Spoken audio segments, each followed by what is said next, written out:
In addition to the weakness of the legs and limb weakness during a panic attack, the patient usually also has symptoms such as weakness, fatigue, and limb weakness. In this case, the patient hardly wants to do anything but lie down.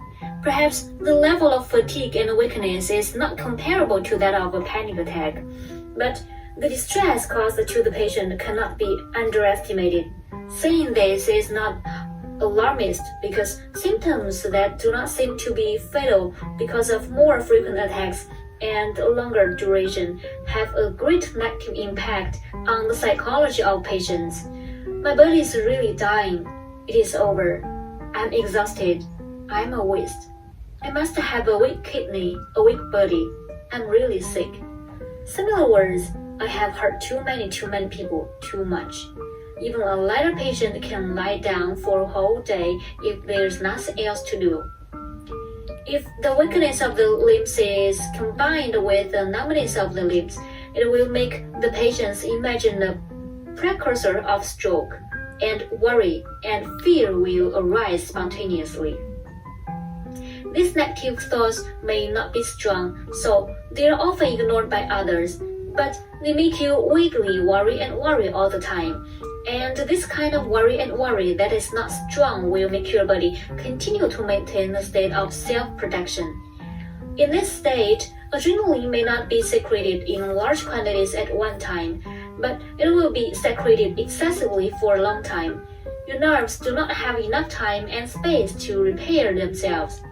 The root cause of your inability to recover, however, due to the lack and error of cognition, this vague worry and worry cannot be eliminated from the heart at all. The fundamental problem is not solved, and any other auxiliary means will be of no avail. Therefore, you must examine and analyze your situation, truly understand how your symptoms are caused, whether it is really harmless and why, and thoroughly get rid of fear from the bottom of your heart. Because getting rid of fear is a bright road to desensitization, which means you are fully recovered. Weak legs and weak limbs are common in normal people. No matter how healthy people are, they have had a similar experience to some extent or less. But for a normal person, they will pass after it has passed. Too much attention, let alone worry about it. Before the executioner is executed, the body automatically turns on the protection mode. The adrenaline stress is intense, the heart rate increases, the heart palpitations, and the blood in the whole body will be concentrated in important parts such as the brain and the heart.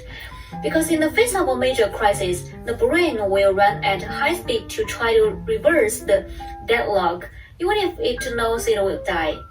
The blood supply to some parts that are considered to be less important is significantly reduced, such as the supply of stomach, muscles, and other systems, almost all of which are cut off, resulting in loss of appetite, weakness in the legs, and weakness in the lips. Such is the power of the psychological to neurological stress response. Understand this, it is not difficult to understand why our healthy body is often nauseated, vomited, fatigued, and weak. Because before our nerves are not completely desensitized, the disordered nerves will inexplicably mistaken we are in danger among them. Stress can lead to a series of symptoms. What is strange? We just need to know that this is the wrong response of the nerves to protect our body. Our body is healthy, and this response will not cause us any permanent physical damage. Allow it to exist. Don't continue with hypochondriasis. Don't be afraid. Don't struggle. Don't pay attention. One day, everything will be fine. I can guarantee this. Are you really overwhelmed by the symptoms? If you think about it, it is not. 99% of the patients are completely tolerable for 99% of the symptoms, and the fear caused by the symptoms is unbearable for everyone. If the fear disappears and only symptoms remain, it's a piece of cake, don't you think so? Adequate theory is a prerequisite for recovery, and without understanding it, will never be possible to overcome fear itself. But the mere knowing theory doesn't work, or at all. Because the theory stays in subjective consciousness, it can only help you fight against the fear when symptoms come. It is useful, but not enough. Only when your theory goes deep into your subconscious mind and replaces your previous wrong subconscious mind, can you truly realize that when symptoms come, you will no longer be afraid. And this is the only way to recover. For this reason, I would rather my relatives find me annoying and I have to tell you over and over again, because there is really no better way to get these things deep into your subconscious. I felt a sudden electric current coming out of nowhere, running around in my body and finally reached my head. The hair on my body stood on end.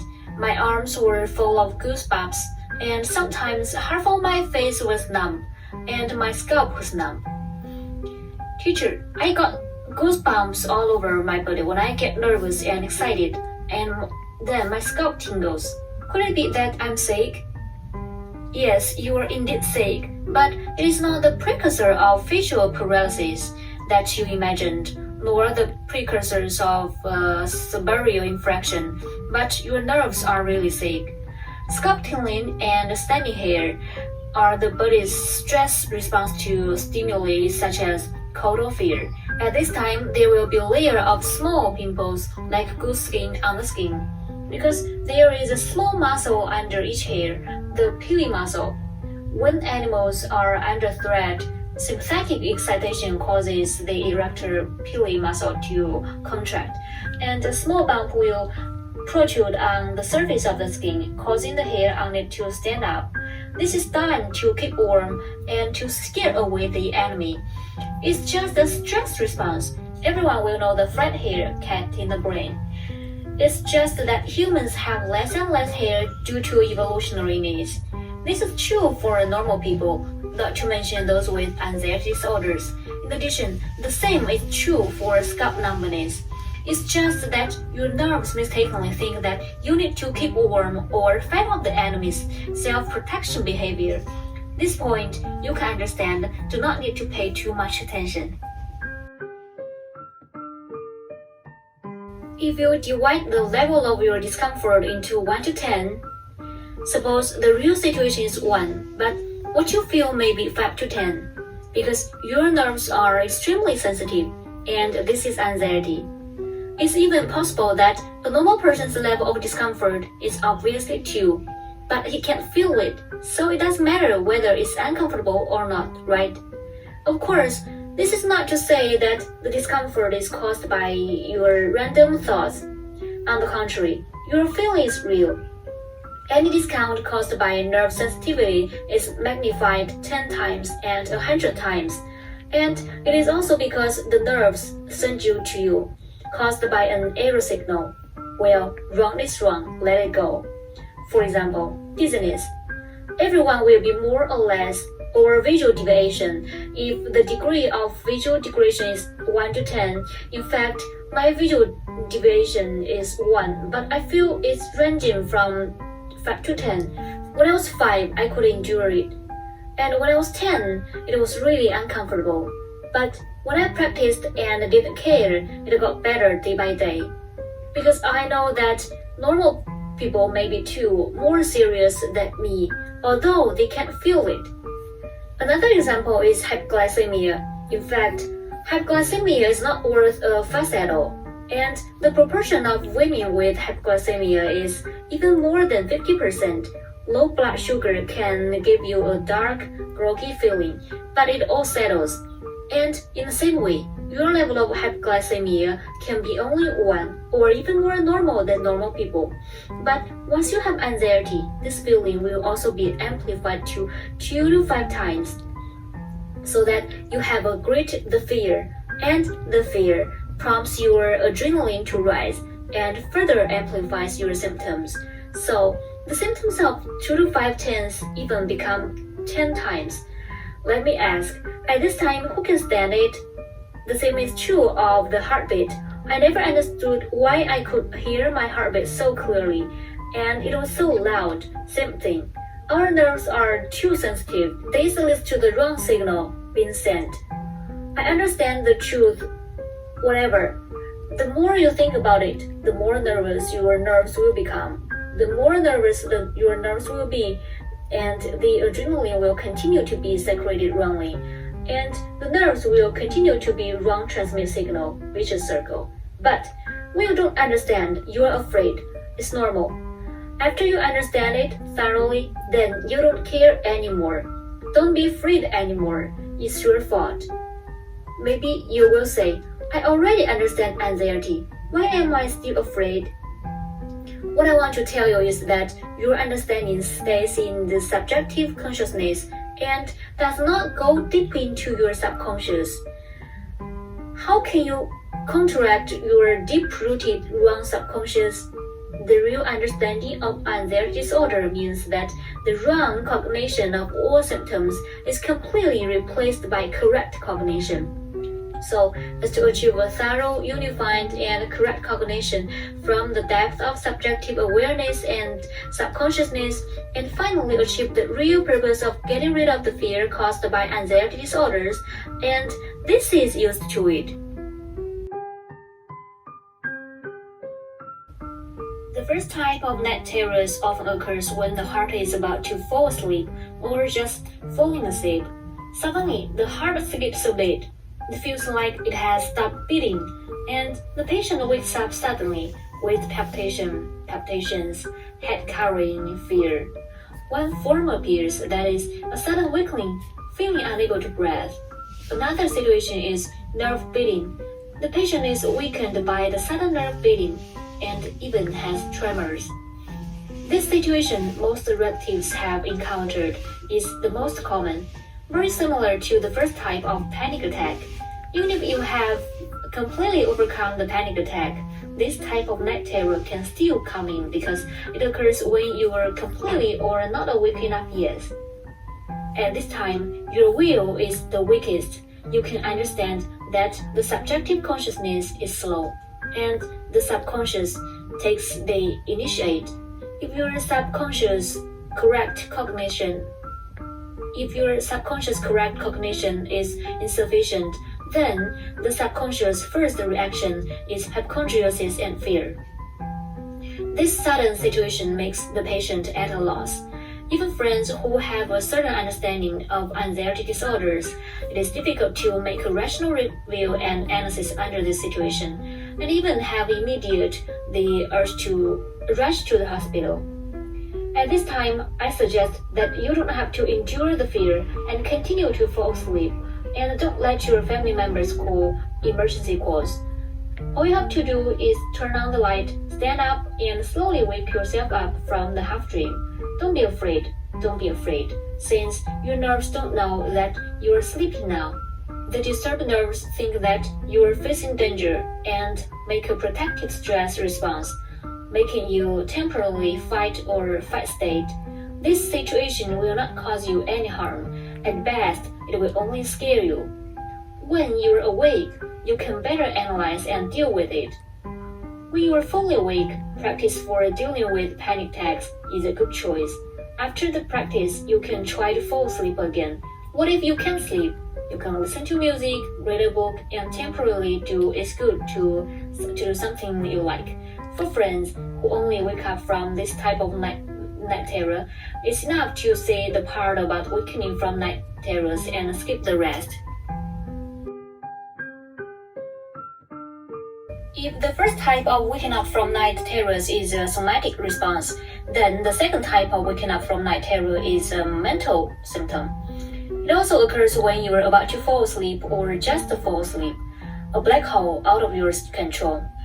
This situation makes patients feel fearful, and they can't control the surge out. There are also some patients who said to me, I just fell asleep and felt that I was out of control. My thoughts were out of control, and it seemed like I was going crazy. My God, what should I do? I'm going crazy. There are also some patients with special circumstances who were awakened by their own nightmare after experiencing a nightmare, temporarily unable to distinguish between dreams and reality, and their fears persisted for a long time. The same as the first night terror, you just need to turn on the light, stand up, and slowly wake yourself up from half dreaming. You can listen to music, read a book, and do something you like temporarily. When you have a little energy, you are helpful. Although faith is the top priority, there must be room for it. Under special circumstances, when you feel unbearable, it is completely fine to turn around occasionally. You need to know that no matter what type of night terror it is, although it looks terrifying at the time, I want you to remember that you will not die or go crazy. This is what countless patients have experienced together, and now they are still fine. Pain is temporary. The power of adrenaline is limited, and neurological disorders are at best. All you have to do is wait for it to fade away. It's done, it's new again. Oh my god, I must be suffering from some serious illness. Otherwise, why would it be so painful? They said I'm pale and thin, I must be sick. For a person who suffers either this or that every day, even if he knows that he has an anxiety disorder, he must have vague doubts and worries about whether he is seriously ill. Because all the problems that are severely ill seem to be same in us. We're often devastated by various symptoms, and the fear and worry make this situation even more serious, so that most patients forget the most important point. That's why before you get anxiety disorders, you're a healthy person, at least not a severely ill person, but suddenly severely ill after suffering from anxiety. Nothing in the world can escape the word reason. This kind of coincidence is only one person. Why does it appear on thousands of patients at the same time? So, stop wondering if anxiety disorders can have that much of an impact. The answer is yes. Illness-ridden feeling is something that every patient has experienced. The impact of anxiety disorders involves all aspects of the body and mind, because the autonomic nerves are all over the body, and now your nerves are broken, and more sick is normal. The only difference is that our sickness is real and our sickness is false. It's harmless. Relatives, don't be deceived by temporary illusions. With my encouragement, a considerable number of patients went to sing, dance, play, and run under the feeling of being severely ill. But they found that they could be with anyone. Healthy people do just as well, if not better. Remember, you're healthy.